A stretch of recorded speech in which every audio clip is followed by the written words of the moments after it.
Hello everyone, welcome to the today's session of the editorial. So let's begin with our class.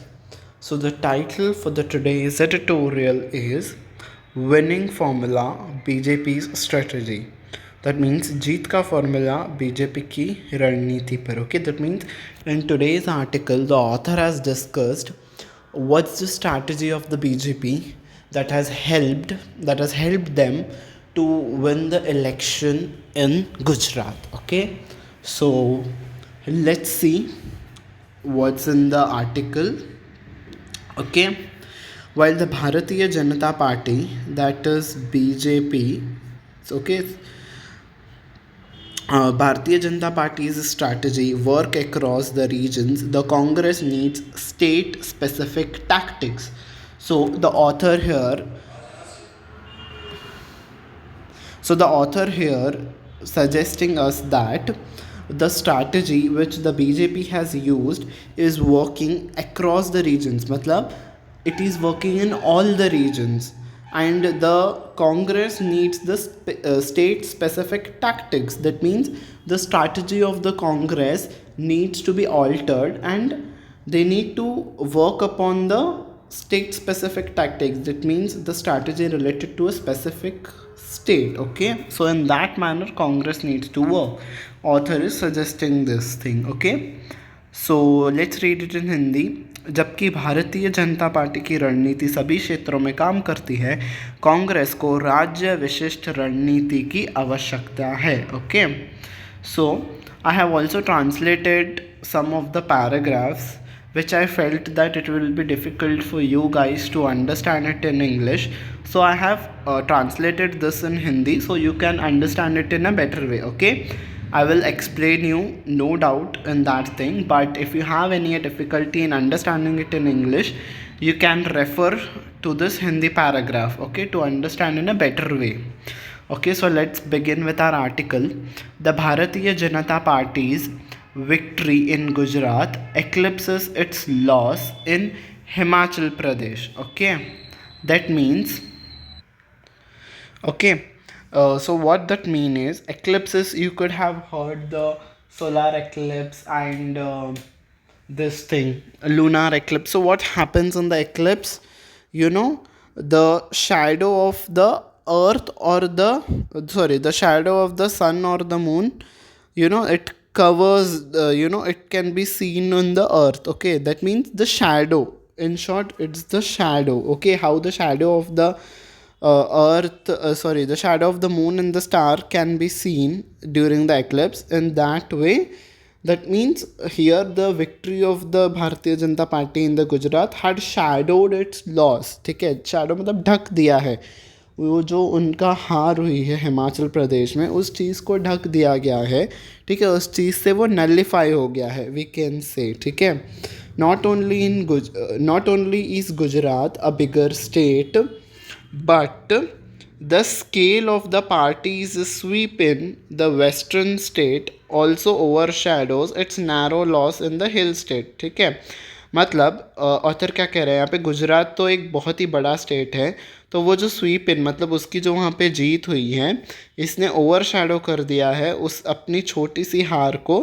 ठीक है, जो western side में है. Himachal Pradesh is in the west side of, western here is west refers to the Gujarat. Okay, ठीक है, हमारे western side पे गुजरात है, ईस्टर्न साइड पे जो है हमारा नॉर्थ ईस्टर्न साइड पे हिमाचल है. राइट, सो जो वेस्ट साइड पे गुजरात है, वहाँ की जो जीत है, उस जीत ने ओवर शैडो कर दिया है नैरो लॉस को, छोटे से लॉस को, जो कि उनको हिल स्टेट में मिला है, मतलब जो उनको हिमाचल प्रदेश में मिला है. ठीक है, for the Congress it's victory in Himachal Pradesh appears more prominent or important than against the backdrop of its decimation in Gujarat, where it had to be content with 17 out of 182 assembly seats as compared to 77 in 2017. So, author here has given the two sides of the party. ठीक है, एक तरफ BJP है जिनका जो बहुत ही ये बड़ी विक्ट्री मिली है उनको गुजरात में, वो ओवर शैडो कर रही है हिमाचल प्रदेश की हार को, और एक तरफ कांग्रेस है जिनको जीत मिली है हिमाचल प्रदेश में, वो उनके लिए बहुत ही ज़रूरी है, ठीक है। वो उनकी ज़रूरी है क्योंकि तो उन्हें बहुत ही करारी हार मिली है गुजरात में, ठीक है। उनको 17 सीट्स मिले हैं out of the 182 seats as compare to 77 in two, मतलब 2017 में उनको 77 सीट्स मिले थे और इस साल उनको 17 सीट्स ही सिर्फ जीत मिल पाई हैं, मतलब उन्होंने सिर्फ 17 सीट्स ही जीती हैं, ठीक है। तो यहाँ पे दोनों पार्टी का पक्ष दिखाया गया है, एक तरफ गुजरात, एक तरफ बीजेपी है जिन्हें जीत मिली है, और एक तरफ हिमाचल प्रदेश है जहाँ पे कांग्रेस की जीत हुई है, ठीक है। तो उन दोनों का एस्पेक्ट हमें बताया गया है, ठीक है। Overshadow appear to be more prominent, ठीक है। तो उनके यहाँ पे हमने पढ़ा था ना, over shadows it's narrow loss. तो जो वेस्टर्न स्टेट मतलब जो गुजरात में जीत मिली है वो बहुत ही प्रोमिनेंट है, मोर इम्पॉर्टेंट है इस हार से, ठीक है। मियागर मतलब where it is meagre, I think it's in the next page, ठीक है। हाँ, consolation is also on the next page, तो ये इसका मैं वोकैब आपको अगले पेज पे बता दूंगा, ठीक है। Okay, let's learn now with another 5 term now, मतलब अब फिर से अगले 5 साल के लिए the BJP will rule Gujarat. तो आने वाले 5 सालों के लिए गुजरात में बीजेपी रूल करेगी। तो अब मतलब क्या होगा, अब जब वो 5 साल राज कर लेगी तो उनके 32 ईयर्स हो जाएंगे रूल करते हुए गुजरात में, almost matching the left fronts 34 year in West Bengal, ठीक है। तो ये आपने पढ़ा है ना, right wing and the left wing, ठीक है। राइट विंग वो होता है मतलब जो अभी करंट रूलिंग पार्टी है, लेफ्ट विंग वो होता है जो कि अपोजिशन है, ठीक है। करंट रूलिंग पार्टी के जो अपोजिशन में होता है वो होता है लेफ्ट विंग, ठीक है।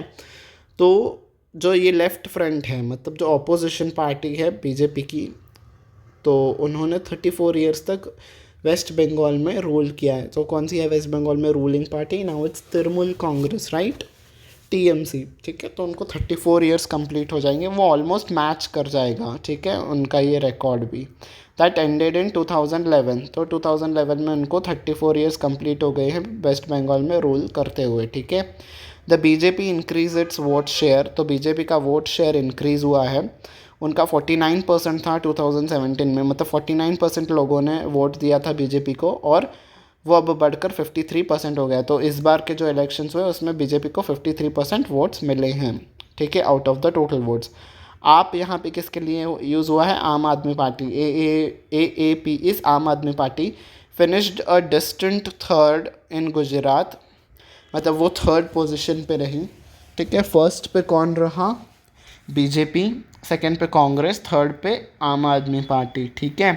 बट इट्स फ्यूरियस फोरे, फ्यूरियस मतलब बहुत ही करारा, ठीक है, करारा, बहुत ही हम बोलते हैं ना, he is angry, he is furious, ठीक है। मतलब वो जो एंथुजियाज़म थी, ठीक है, वो जो करारी एंथुजियाज़म थी, वो एंथुजियाज़म फ्यूरियस फोरे का मतलब होता है एक सडन अटैक और इंक्रीजन इनटू एनिमी और territory especially to obtain something, ठीक है। यहाँ पे क्या ऑब्टेन करना चाह रही थी आम आदमी पार्टी? गुजरात पूरे स्टेट को वो ऑब्टेन करना चाह रही थी। तो वो जो एंथुजियाज़म, जो वो करारी उसकी कोशिश थी फोरे करने की, ठीक है, मतलब कुछ पाने की, गुजरात स्टेट को पाने की उनकी जो करारी एफर्ट्स थे इनटू द स्टेट, तो उनसे उसको क्या मिला है? उस करारे एफर्ट्स से उनको गेन हुआ है 13% वोट शेयर। तो आम आदमी पार्टी को 13% वोट शेयर मिला इस बार, and work to the BJP's advantage. तो वो 13% vote share and also national party status. तो उनको आम आदमी पार्टी को अब क्या मिला? 13% वोट शेयर मिला उनके इस एफर्ट से, फ्यूरियस फोरे से क्या मिला उनको? 13% वोट शेयर, और नेशनल पार्टी का स्टेटस भी मिल गया है अब आम आदमी पार्टी को। आप सेंट्री ट्रायंगुलेटेड द गुजरात कॉन्टेस्ट। ट्रायंगुलेटेड मतलब क्या होते हैं? 3 साइड्स होते हैं ना, तो ट्रायंगुलेटेड मतलब एक तरफ थी, I will draw the diagram, ठीक है, एक तरफ थी यहाँ पे बीजेपी, एक तरफ थी कांग्रेस, और एक तरफ हमारी आम आदमी पार्टी। तो ये ट्रायंगुलर कॉन्टेस्ट हो गया है, ठीक है, इसीलिए उसे कहा जाता है कि triangulated the Gujarat contest which worked for the BJP's advantage. तो इससे बीजेपी को फ़ायदा हो गया, ठीक है, मतलब लोगों को उन्हें लगा कि अरे ठीक है, अब कांग्रेस भी कुछ अलग ही बात कह रही हैं, आम आदमी पार्टी भी कुछ अलग ही बात कर रही हैं। इनका तो हमें कुछ समझ ही नहीं आ रहा है, इससे बेटर हम बीजेपी को ही कर देते हैं। तो इस तरीके से बीजेपी उन लोगों को बीजेपी पे ज़्यादा भरोसा दिखा और उन्होंने उधर वोट कर दिया। ठीक है, that is what author is conveying here. The BJP made inroads, मतलब उन्होंने अपनी जगह बनाई इनटू ट्राइबल रीजन्स। ट्राइबल मतलब जो आदिवासी जगहें थी गुजरात की, वहाँ पे भी इन्होंने अपना एंट्री की, मतलब अपनी जड़ें इन रोड्स, मतलब वहाँ पे भी उन्होंने जीत हासिल की। एंड रूरल कॉन्स्टिट्यूएंसीज, जो रूरल एरियाज़ थे वहाँ पे भी इन्होंने एफर्ट्स लगाए, वहाँ पे भी इन्होंने जीत हासिल की, which constituted patches of the Congress strength. तो ये सब जगह जहाँ पे थी ना, कॉन्स्टिट्यूट द पैचेस, पैचेस मतलब जो ऐसे एरियाज़ होते हैं, अलग अलग एरियाज़ थी कांग्रेस की। कौन सी एरियाज़ थी, मतलब ट्राइबल रीजन्स पे कांग्रेस का ये रहता था, दबदबा रहता था। रूरल एरियाज़ में भी कांग्रेस का दबदबा रहता था, पर इस बार उन्होंने बीजेपी ने इन रोड किया, मतलब अपनी एंट्री की, वहाँ पे भी इन्होंने इस साल जीत हासिल की। ठीक है, after AAP's generous promise of welfare schemes succeeded in seeding a new kind of class politics in the state। ठीक है, और आपने क्या क्या प्रोमिस किए थे? जेनरस मतलब showing readiness to give more of something specially money that is strictly necessary और एक्सपेक्टेड। ठीक है, मतलब कुछ हट के ही प्रोमिस किए थे आपने, जेनरस प्रोमिस किए थे वेलफेयर स्कीम्स में। ठीक है, succeeded in seeding a new kind of class politics in the state. तो इससे क्या हो गया, एक अलग तरीके की क्लास पॉलिटिक्स, ठीक है, एक अलग वर्ग बना पॉलिटिक्स का स्टेट में। ठीक है, जो आम आदमी ने प्रोमिस किए उससे। ठीक है, it was prime minister Narendra Modi leading the campaign all the way for the BJP. तो प्राइम मिनिस्टर मोदी ही थे जिन्होंने सभी कैंपेनिंग की पूरे स्टेट में, गुजरात में बीजेपी के लिए। And his popularity which was unlinked to the performance of the state government. ठीक है, मतलब जो उनकी पॉपुलैरिटी थी, ठीक है, वो अनलिंक्ड है, मतलब उससे कुछ लेना देना नहीं है स्टेट परफॉर्मेंस से। जो वहाँ पे अब की गवर्नमेंट है, उन्होंने क्या काम किया, ठीक है, 5 सालों में, उससे उसको कुछ रिलेटेड नहीं है उन जो प्राइम मिनिस्टर मोदी की पॉपुलैरिटी है। And has helped the BJP to a historic victory. तो मतलब ऑथर हमें कह रहे हैं कि जो नरेंद्र मोदी जी की पॉपुलैरिटी है वही एक चीज़ है जिससे बीजेपी को हिस्टोरिक जीत मिली है। ठीक है, पार्टी की परफॉर्मेंस तो उनकी पॉपुलैरिटी से कुछ रिलेटेड नहीं है। ठीक है, पर लोगों ने गवर्नमेंट की परफॉर्मेंस देख के वोट नहीं किया, लोगों ने नरेंद्र मोदी जी को देख के ही वोट किया है। That is what author is conveying us here. ठीक है, नेक्स्ट,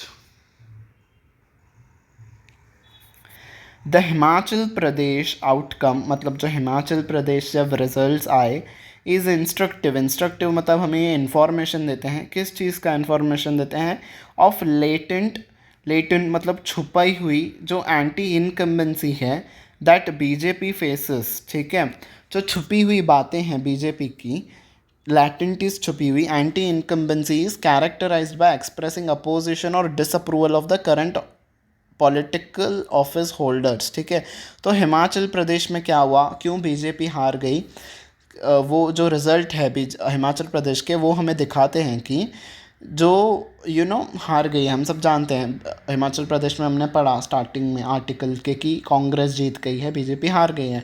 तो हिमाचल प्रदेश के रिज़ल्ट से हमें क्या समझ में आता है, वो हमें दिखाते हैं, इन्फॉर्मेशन देते हैं कि जो छुपी हुई एंटी इनकम्बेंसी थी बीजेपी में, जो बीजेपी फेस कर रही है, मतलब एंटी इनकम्बेंसी मतलब जो बीजेपी के जो वहाँ पे पार्टी के जो भी कार्यकर्ता थे, वो नहीं चाहते थे कि जो अभी एग्जिस्टिंग ऑफिस होल्डर्स हैं, पॉलिटिकल ऑफिस होल्डर्स, मतलब अभी जो पद पे हैं, अभी जो मिनिस्टर्स हैं, ठीक है, वहाँ के जो पार्टी मेंबर्स थे, वो नहीं चाहते थे कि यही मिनिस्टर्स अब फिर से बने। ठीक है, उनकी कुछ होगी डिफरेंसेस ऑफ ओपिनियन। तो पार्टी के जो कार्यकर्ता थे, एंटी इनकम्बेंसी, तो वो जो बीजेपी फेस कर रही थी, ठीक है, and the opposition occasional capacity to harness it, और अपोजिशन ने यानी कि कांग्रेस ने इसका भरपूर अच्छे से फ़ायदा उठाया। कैपेसिटी टू हार्नेस इट मतलब मेक यूज़ ऑफ। ठीक है, तो वो जो एंटी इनकम्बेंसी थी, छुपी हुई जो एंटी इनकम्बेंसी थी बीजेपी में, कि वहाँ के जो पार्टी के कार्यकर्ता नहीं चाहते थे कि अभी के जो मिनिस्टर्स हैं वो जीतें या फिर वो फिर से ऑफिस होल्ड करें, ठीक है। तो इसका भरपूर फ़ायदा उठाया अपोजिशन ने, हार्नेस किया मतलब भरपूर फ़ायदा उठाया, ठीक है।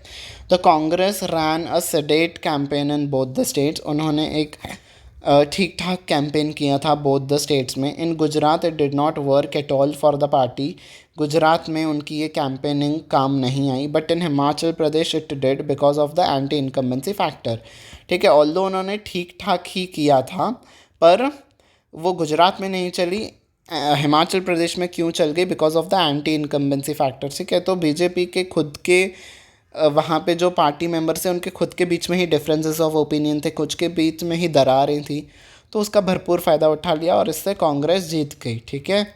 In Gujarat the combined vote share of Congress and Aam Aadmi party hovers around 40%। तो अगर हम गुजरात में जो जो वोट्स मिले हैं आम आदमी पार्टी को और कांग्रेस को, तो वो 40% होते हैं, less than the Congress alone in 2017, ठीक है। मतलब कांग्रेस ने 2017 में जितना अकेले से लड़ के जीती थी वो 40% से ज़्यादा थी, पर अब अगर हम दोनों को मिला देते हैं तो 40% हो रहा है, ठीक है। मतलब इस बार ज़्यादा वोट्स बीजेपी को मिले हैं, ठीक है। In Himachal Pradesh mister Modi's extensive campaign was not enough, ठीक है, कम पड़ गई। मिस्टर मोदी की जो एक्सटेंसिव मतलब बहुत ही ज़्यादा अच्छे तरीके से कैंपेन्स हुई, एक्सटेंसिव मतलब बहुत ज़्यादा कैंपेन्स हुई थी, वो इनफ नहीं थी, ठीक है, और कुछ कमी हो गई, ठीक है। उनका एंटी इनकम्बेंसी के वजह से बीजेपी वहाँ पे हार गई। In Gujarat the BJP had pulled out all the stops, मतलब सभी प्रॉब्लम्स को उन्होंने पुल्ड आउट किया, मतलब उनको प्रॉब्लम्स को ओवरकम किया, ठीक है। आफ्टर इट फेस सेटबैक्स इन 2017, ठीक है। सेटबैक्स मतलब 2017 में जैसे कि हमने पढ़ा था कांग्रेस को more than the 40% vote share मिला था, ठीक है। उनको कुछ 77 सीट्स मिली थी, ठीक है। तो मतलब तभी बीजेपी को बहुत ही वोट शेयर कम मिला था, वो जीत गई थी पर वोट शेयर कम था, ठीक है। तो सेटबैक्स मतलब जो उनके पीछे रह गई थी 2017 में, उन सब चीज़ों को पुल्ड आउट करके ओवरकम करके वो अब इस बार जीत गई हैं।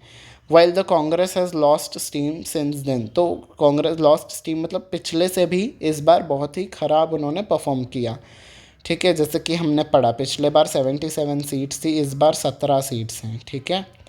That is what author is conveying here with renewed vigour. Renewed मतलब vigour is energy and efforts, तो रिन्यूड विगर मतलब नए एफर्ट्स के साथ आम आदमी पार्टी ने इस बार ट्राई किया एक्सपैंड टू न्यू टेरिटरीज़, अपनी टेरिटरीज़ को एक्सपैंड करने की ट्राई की, ठीक है। Potentially muddying the waters, mud the waters एक फ्रेज़ होता है, फ्रेजल वर्ब है, इसका मतलब क्या है? मेक एन इशू और सिचुएशन मोर कन्फ्यूज्ड और कॉम्प्लिकेटेड, ठीक है। मतलब उन्होंने बीजेपी के लिए और ज़्यादा कॉम्प्लिकेट और ज़्यादा मुश्किलें खड़ी की, कैसे? फॉर द अपोजिशन, मतलब अपोजिशन यहाँ पे कौन है? बीजेपी है, ठीक है। तो आम आदमी पार्टी ने इस बार बीजेपी के लिए बहुत ही मुश्किलें खड़ी की। And aligning with the BJP's Hindutva idea, aligning मतलब गिव सपोर्ट। तो इस बार आम आदमी पार्टी ने बहुत ज़्यादा एफ़र्ट्स किए, अपने न्यू एफ़र्ट्स के साथ उन्होंने ट्राई किया एक्सपैंड करने का, और उन्होंने किसको सपोर्ट किया? बीजेपी की जो हिंदुत्व आइडियोलॉजी है उन्होंने कहीं ना कहीं उसे भी सपोर्ट किया।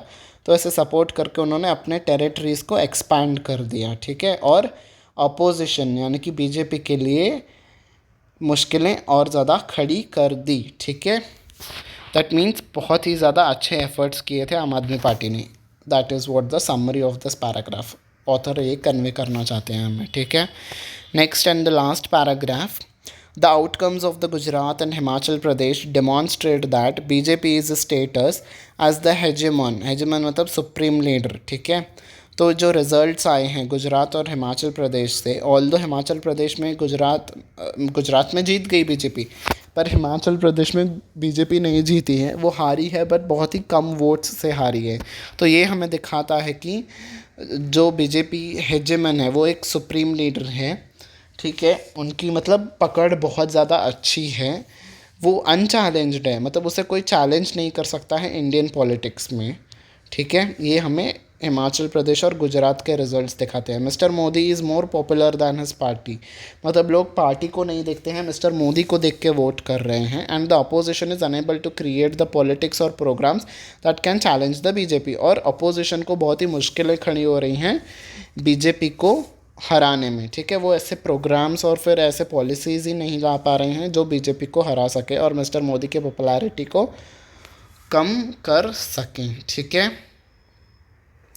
Okay, while the BJP has a universal formula that is largely successful across the regions, universal मतलब जो सभी जगह पे चल जाए, तो बीजेपी के पास ऐसी स्ट्रैटेजी है जो कि सब जगह चल जाती है। फॉर्मूला ये मतलब स्ट्रैटेजी है, ठीक है। और वहीं the opposition to it can sustain only with state specific strategies, ठीक है। और जो अपोजिशन है वो उसको सर्वाइवल करना पड़ता है जो स्टेट के मुद्देज़ हैं, ठीक है। अगर हम एक पर्टिकुलर स्टेट को लेके अगर हम कुछ लड़ते हैं तो वो वहीं तक ही सीमित है, वो किसी एक स्टेट को ही जीतने में सक्षम है, ना कि पूरे कंट्री को जीतने में सक्षम है, ठीक है। उनके पॉलिसीज़ जो हैं वो पूरे कंट्री पे वर्क नहीं करती हैं, कभी कभार कुछ कुछ स्टेट्स पे ही वो काम कर जाती हैं। That is what author is conveying here, ठीक है। तो ऑथर ने यहाँ पे पूरा एनालाइज़ किया कि बीजेपी को कितना वोट शेयर मिला, कांग्रेस को कितना मिला, आपको कितना मिला, एंड लास्ट में ऑथर ने सजेस्ट किया कि हाँ बीजेपी के पास ये है यूनिवर्सल फार्मूला और कांग्रेस के पास स्टेट स्पेसिफिक स्ट्रैटेजीज़ हैं। तो एनालिटिकल इज़ द टोन, पूरे आर्टिकल में ऑथर ने एनालाइज किया है, ठीक है। अब हम आते हैं थोड़े ग्रामर एस्पेक्ट पे, ठीक है। रीडिंग हो गया, हमने वोकैबुलरी भी बहुत सारी डिस्कस की। अब टाइम है कि आपको कितनी वोकैबुलरी याद आती हैं। तो ये जो भी वर्ड्स हैं आपको इन सभी वर्ड्स की मीनिंग कमेंट सेक्शन में लिखने हैं, ताकि आपको बहुत अच्छे से इन वर्ड्स का मीनिंग बहुत समय तक याद रहे, ठीक है। अब जितना ज़्यादा लिखोगे उतना ज़्यादा आपको याद आएगा, ठीक है। तो हेजेमन का अगर आपको याद नहीं है तो मैं अभी बता देता हूँ। हेजेमन का मतलब होता है सुप्रीम लीडर, ओवर शैडो करना मतलब उसको उस चीज़ से उभर के आना, उस चीज़ को नलीफाई कर देना, ठीक है। मिएगर का मैंने आपको यहाँ पे बताया था मीनिंग, लैकिंग इन क्वांटिटी और क्वालिटी, ठीक है। ओवर शैडो का मतलब मोर प्रोमिनेंट, ठीक है। कॉन्सोलेशन, अब हमने देखा था ना प्राइजेस आपको मिलती थी स्कूल में, कॉन्सोलेशन प्राइज़ मतलब हार के बाद जो भी मिलता है उससे संतुष्ट हो जाना, दैट इज़ कॉन्सोलेशन, ठीक है। नेक्स्ट इज़ फोरे, मैंने आपको यहाँ पे फोरे का बताया था, फ्यूरियस फोरे, याद है आपको या फिर भूल गए? फोरे का मतलब सडन अटैक और इंक्लूजन, ठीक है। स्पेशली टू ऑब्टेन, कुछ पाने के लिए पूरी मेहनत कर देना, झोंक देना, यहाँ पे वो मतलब हो रहा है, ठीक है। जेनरस, ठीक है, मतलब बहुत ही ज़्यादा खुले हाथों से देना, ठीक है। जितनी ज़रूरत है उससे कहीं ज़्यादा देना। मडी द वाटर्स मतलब पूरे चीज़ पे पानी फेर देना। इन शॉर्ट हम कहते हैं ना इस चीज़ पे पानी फेर दिया है इसने, ठीक है। इस फ्रेज़ का मतलब होता है मुश्किलें खड़ी कर देना सामने वाले के लिए, ठीक है। अब आप सब जानते होंगे कि अगर आप बैंकिंग एग्ज़ाम के मेन सेक्शन में जाते हो तो वहाँ पे आपको कैसे लिखना होता है, ठीक है। तो हम अपने हर एक सेशन में ऐसे टॉपिक भी देते हैं जो कि आपको लिखना होता है। तो आप मुझे कमेंट सेक्शन में इस पे ऐसे लिख के ज़रूर बताइएगा। आपको ये ऐसे 200 वर्ड्स में लिखना होता है, ठीक है। वर्ड लिमिट भी होता है आपके एग्ज़ाम में। तो आज का टॉपिक है right an essay on the political scenario of India. तो आपका जो पॉलिटिकल सिनेरियो है वो आपको लिखना है, इंडिया का जो पॉलिटिकल सिनेरियो है। तो you can take the help of this article, ठीक है। आप इससे पॉइंट्स ले सकते हो एंड राइट एन एसे, ठीक है। सो हमने टोन डिस्कस कर दी आर्टिकल की, आर्टिकल पूरा डिस्कस हो गया, वोकैब हो गई, ऐसे हो गया। तो जैसे कि आप देख ही सकते हो, तो हम लोगों ने पूरे एडिटोरियल तो किया ही, पढ़ा भी अच्छे से, समझा भी और ग्रामर एस्पेक्ट को भी कवर किया। So hope you have like this session. If you have liked it, do share it with your friends जो भी एसएससी का प्रिपरेशन कर रहे हैं। इंश्योरेंस हो गया, इनफैक्ट यूपीएससी वालों के लिए भी ये बहुत ही हेल्पफुल होगा। रेलवेज, बैंकिंग एग्ज़ाम, अब एसबीआई पीओ भी आ रहा है, so it will be very helpful for them also, ठीक है। So do share it with your family and friends, and if there are any feedbacks from your side, do let me know. I will work upon it, ठीक है। So until we meet next time, you can watch our previous sessions including this one, ठीक है। So this will be it for the today's class. I'm winding it up now, okay। Bye bye everyone and take care.